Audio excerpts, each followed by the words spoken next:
अस्मत्कुरुसमारम्भां यतिशेखरमध्यमां लक्ष्मीवल्लभपर्यन्तां वन्दे गुरुपरम्पराम् ஆழ்வார்கள் வாழி அருளிச் செயல் வாழி தாழ்வாதுமில் குறவர்தாம் வாழி ஏழ்வாறுமுய்ய அவர்களுரைத்தவைகள்தாம் வாழி செய்யமறை தன்னுடனே சேர்ந்து அகலகில்லே நிறையுமென் அலர்மேல் மங்கை உரை மார்பா நிகரில் புகழாய் உலகம் உன்னுடையாய் என்னையாழ்வானே நிகரிலமரர் முனிக்கணங்கள் விரும்பும் திருவேங்கடத்தானே புகழொன்னில்லா வடியேன் உன் அடிக்கீழமர்ந்து புகுந்தேனே அகில புவன ஜன்மஸ்தேம பங்காதிலீலே வினத விவிதபூத புராதரக்ஷை கதீக்ஷே ஸ்ருதிசரசி விதீப்தே பிரம்மணி ஸ்ரீனிவாசே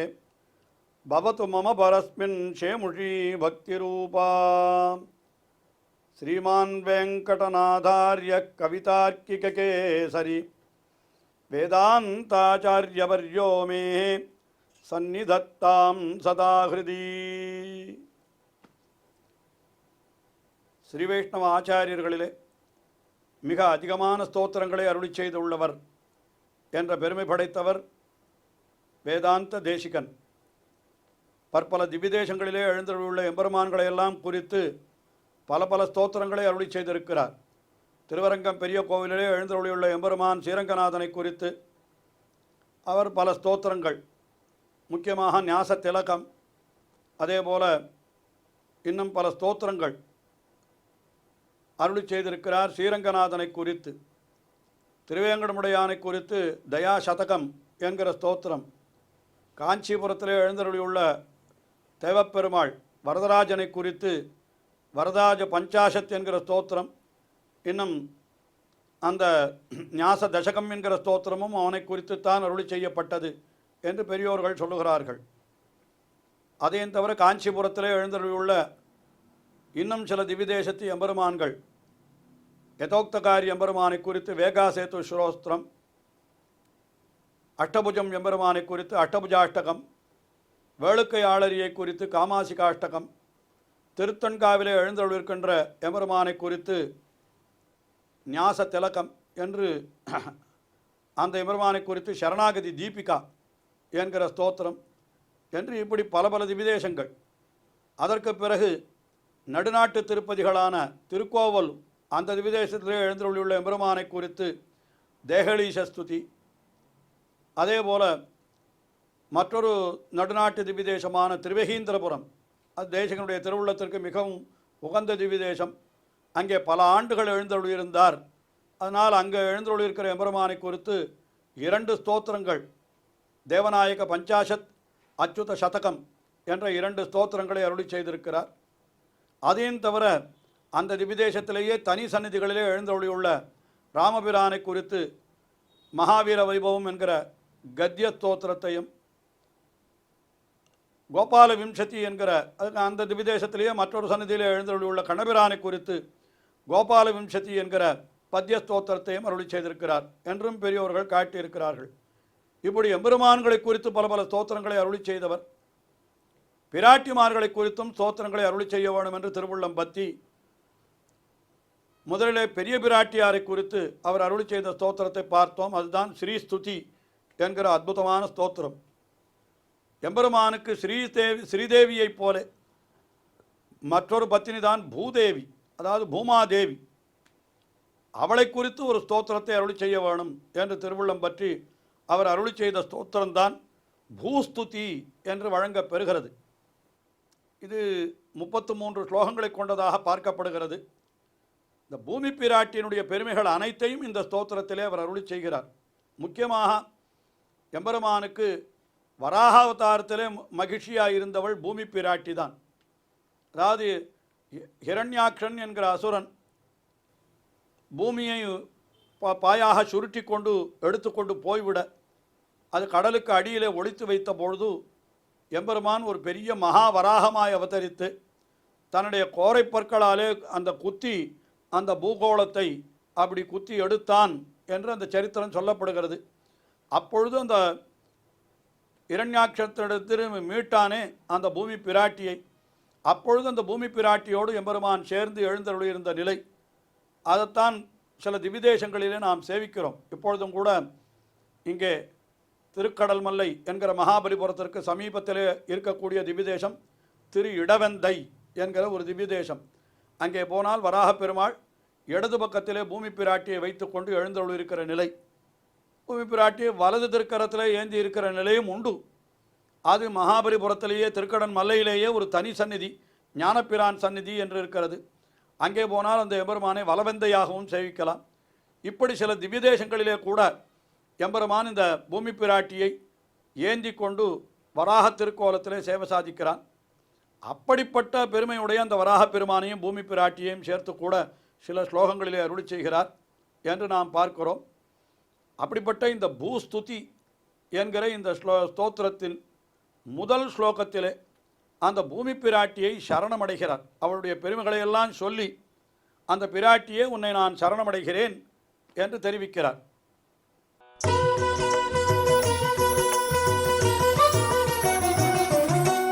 சங்கல்பகல்பலதிகாம் அவதிம் க்ஷமாயாः ஸ்வேச்சாவராகமகிஷீம் சுலபானுகம்பாம் விஸ்வஸ்ய மாதரம் அகிஞ்சன காமதேனும் விஸ்வம்பராம் அசரணஹ சரணம் பிரபத்யே. பிராட்டி எப்படிப்பட்டவள்? பூமி பிராட்டி என்னால் சங்கல்பகல்பலதிகாம் என்று சொல்லுகிறார். நினைத்த பயனை அளிப்பதிலே கற்பக கொடி போன்றவள். இது பெரிய பிராட்டியாருக்கும் இந்த பெருமை சொல்லப்பட்டதாக இருந்தாலும் பூமி பிராட்டி நிச்சயமாக இந்த பெருமையை அதிகமாக உடையவள். பூமியிலிருந்து நமக்கு எத்தனை செல்வங்கள் விளைகின்றன நினைத்து பாருங்கள். நமக்கு கிடைக்கிற செல்வம் அத்தனையும் பூமியிலிருந்து கிடைத்தது தான். அதனால் என்ன பயனை நினைத்தாலும் அந்த பயனை அளிப்பதிலே கற்பக கொடி போலே இருக்கிறவள் என்று சொல்கிறார். அங்கே கீழே பெரிய பிராட்டியாரை சொல்லுகிற பொழுது காமதேனுன்னு சொன்னார். இவளை கல்பலத்திகாம் என்று சொல்கிறார். கல்பலத்திகா என்னால்னா கற்பக மரம். அந்த கற்பக கொடி என்ன பண்ணும்? அதன் அடியில் நின்று கொண்டு நாம் எதை கேட்டாலும் நமக்கு வேண்டியதெல்லாம் கொடுக்கும். அதை போலத்தான் இந்த பூமி பிராட்டி. அவள் எப்படிப்பட்டவள்? சங்கல்ப கல்பலத்திகாம் என்று சொன்னார். அதுக்கு மேலே அவளுக்கு உண்டான தனிப்பட்ட ஒரு பெருமை என்ன என்னால் அவதிம் க்ஷமாயாக பொறுமைக்கு எல்லை நிலமாய் இருப்பவள் என்று சொன்னார். அவளுக்கு பூமி என்னால் பொறுமையே வடிவெடுத்தவள். பூமி தேவிக்கு க்ஷமா என்றே ஒரு திருநாமமும் உண்டு. அவள் பொறை என்னால் என்னன்னு கேட்டா பூமி தான். எத்தனை பாவம் செய்தவனாயிருந்தாலும் அவனையும் இந்த பூமி பொறுமையோடு தாங்கி கொண்டிருக்கிறது அல்லவா? அதனால் பொறுமைக்கு எல்லை என்று சொன்னால் அது பூமியின் இடத்திலே தான் நாம் பார்க்கலாம். அதைத்தான் இரண்டாவது பெருமையாக சொல்லுகிறார் இங்கே வேதாந்த தேசிகன். அவதிம் க்ஷமாயாக, க்ஷமையினுடைய எல்லை, பொறுமைக்கு எல்லை நிலமாய் இருப்பவள் என்று அத்தை சொன்னார். அதற்கு மேலே இன்னொரு பெருமை சொல்லுகிறார். சுலப அனுகம்பாம். சுலப அனுகம்பாம் என்னாலுன்னா மிக எளிதிலே நமக்கு அனுகிரகத்தை பண்ணி விடுவாள். இப்படி சொல்ல போனால் பெரிய பிராட்டியாரை விட இன்னும் சுலபமாக நமக்கு அனுகிரகம் பண்ணுறவள் யாருன்னால் பூமி பிராட்டி தான் என்று சொல்லுகிறார். சுலப அனுகம்பாம். அதுக்கு மேலே இன்னொரு விசேஷம் அவளுக்கு என்னன்னா அகிஞ்சன காமதேனும். கைமுதல் இல்லாதவர்கள் என்னிடத்துல ஒன்றுமே இல்லையே நான் என்ன செய்வேன் என்று சொல்லுபவர்களுக்கெல்லாம் காமதேனு போல அவர்கள் விரும்பியவற்றையெல்லாம் கொடுக்கக்கூடியவளாக அப்படிப்பட்ட பெருமை உடையவளாக இருக்கிறாள் என்று இத்தனை பெருமை சொன்னார் அவருக்கு. சங்கல்ப கல்ப லதிகா க்ஷமாயாக அவதிம் என்று சொன்னார். அதற்கு மேலே அவள் எப்படிப்பட்டவள் என்னால் அவள் அகிஞ்சன காமதேனும் சுலபானுகம்பாம் அகிஞ்சன காமதேனு என்றெல்லாம் அவளை பற்றி சொன்னார். அதற்கு மேலே அவளுக்கு உண்டான ஒரு தனிப்பட்ட சிறப்பு என்ன அப்படின்னு கேட்டால் ஸ்வேச்சாவராக மகிஷீம். எம்பெருமான் வராக அவதாரம் எடுத்த பொழுது அவனுக்கு பத்தினியாயிருந்தவள். அந்த வராக அவதாரத்தை எப்படி சொல்லுகிறார்னா ஸ்வேச்சாவராகம், தன்னுடைய இச்சையினாலே வராக வடிவு கொண்டான் எம்பெருமான். நாம் எல்லாரும் இந்த உலகத்தில் வந்து பிறக்கிறோம் என்னால் எதனாலே பிறக்கிறோம்? நம்முடைய கர்மங்கள் நம்மை கழுத்தை பிடித்து தள்ளுகின்றன, அதனாலே வந்து பிறக்கிறோம். உண்மையிலே பார்த்தால் ஒரு வராகம் என்கிறது என்ன? ஒரு பன்றி. இந்த பன்றி என்கிற பிறப்பு மிகவும் தாழ்ந்தது. ஏனென்றால் மனிதன் வேண்டாம் என்று விலக்குவதையும் உண்ணுகிறதாக உலகத்திலே நாம் பன்றிகளை பார்க்கிறோம். அதனால் பன்றி என்னால் சில பேருக்கு அது மிகவும் அருவருக்கத்தக்க ஜந்துவாக கூட பார்க்கப்படுகிறது. அப்படி ஒரு பிறவி ஏற்படுவதற்கு என்ன காரணம் என்னால் ஏதோ முன்வினையிலே செய்த பாபங்கள் காரணமாகத்தான் ஒரு சில ஜீவாத்மாக்களுக்கு அப்படிப்பட்ட பன்றியாக பிறக்க வேண்டிய பிறப்பு ஏற்படுகிறது. ஆனால் அப்படிப்பட்ட அந்த தாழ்ந்த பிறவியிலே எம்பெருமான் வந்து பிறந்தானே, அவன் ஏன் வந்து பிறந்தான் என்று கேட்டால் அதுதான் ஸ்வேச்சாவராகம். தன்னுடைய சங்கல்பத்தினாலே, அதாவது என்ன, எதுவுமே தாழ்ந்தது அல்ல என்று நமக்கு காட்ட வேண்டும் என்பதற்காக என்ன பண்ணுகிறான், இப்படிப்பட்ட பிறவியிலேயும் வந்து பிறக்கிறான். அத்தான் நம்மாழ்வார் திருவிருத்தத்தினுடைய தொடக்கத்திலேயே தெரிவிக்கிற பொழுது, என்னென்ற யோனியுமாய் பிறந்தாய் இமையோரு தலைவாகா. என்னென்ற யோனியினால் என்ன அர்த்தம், எப்படிப்பட்ட ஈனப்பிறவியிலேயும் நீ பிறந்தாய் என்றோ என்று எம்பெருமானை சொல்லுகிறார். அந்த எண்ணின்ற யோனி என்கிறது எதை சொல்லுகிறதுன்னு கேட்டால் வராகாவதாரத்தை சொல்லுகிறது என்று தான் பெரியோர்கள் காட்டியிருக்கிறார்கள். அதனால அந்த எம்பெருமான் தன்னுடைய சங்கல்பத்தினாலே தானே ஒரு வராகமாக வந்து பிறந்தான். அதைத்தான் இந்த இடத்துல வேதாந்த தேசிகன் ஸ்வேச்சாவராகம் என்று காட்டுகிறார். தன்னுடைய இச்சையினாலே வராகமாக வந்து அவதரித்தவன். அப்படிப்பட்ட அவனுடைய மகிஷி, அவனுடைய பத்தினியாய் இருந்தவள் எம்பெருமான் அவன் ராமபிரானாய் வந்து அவதரித்த பொழுது சீதையாக வந்து அவதரித்தாள். அது பெரிய பிராட்டியாருடைய அவதாரம். எம்பெருமான் கண்ணபிரானாக வந்து அவதரித்த பொழுது ஆயர் குலத்திலே நப்பின்னை பிராட்டியாக வந்து அவதரித்தாள். அது நீலாதேவியினுடைய அவதாரம். அப்போ பூமி தேவியினுடைய அவதாரம் என்னால் அது எதுன்னா அது இந்த அவதாரம் தான். எங்கேன்னு கேட்டால் எம்பெருமான் வராகமாய் வந்து அவதரித்த பொழுது அவனுக்கு பத்தினியாய் வந்தாளே, அது பூமி தேவியினுடைய அவதாரம் என்று அப்படி சொல்லுகிறது. ஆஹா, ஸ்வேச்சாவராக மகிஷீம் என்று சொன்னார். அப்படி எம்பெருமானுக்கு அவள் பத்தினியாக அவதரித்தவள். அதனால என்ன பெருமை அவளுக்கு, விஸ்வம்பராம். விஸ்வம்பராம் என்னால்னா உலகனைத்திற்கு அவள் பூமித்தாய் என்று. அவள் விஸ்வஸ்ய மாதரம் என்று அத்தையும் சொன்ன. விஸ்வஸ்ய மாதரம் விஸ்வம்பராம், இந்த உலகத்திற்கெல்லாம் தாயாய் இருக்கிறாள்.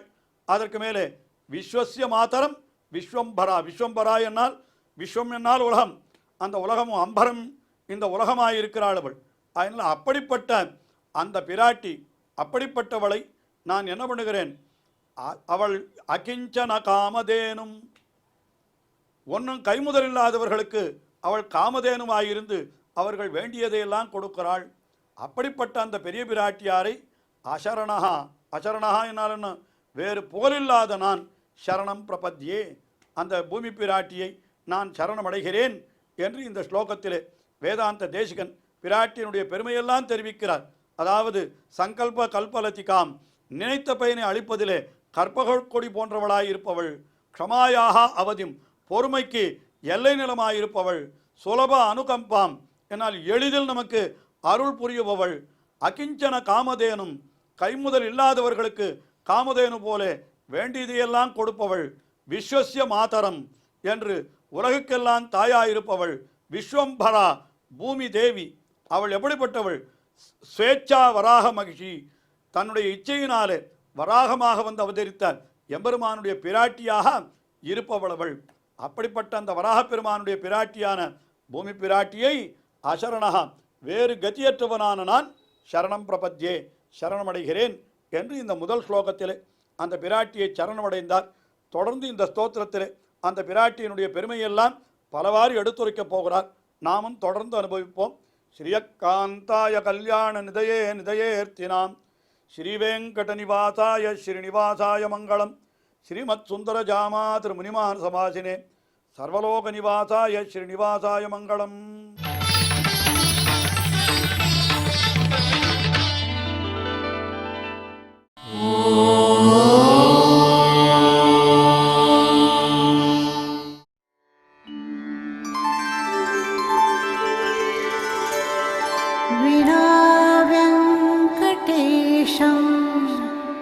ननाथो ननाथः सदा वेङ्कटेशं स्मरामि स्मरामि.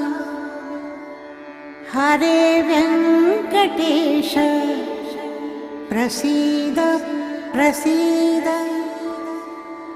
प्रियं वेङ्कटेश वेङ्कटेश प्रयच्छ प्रयच्छ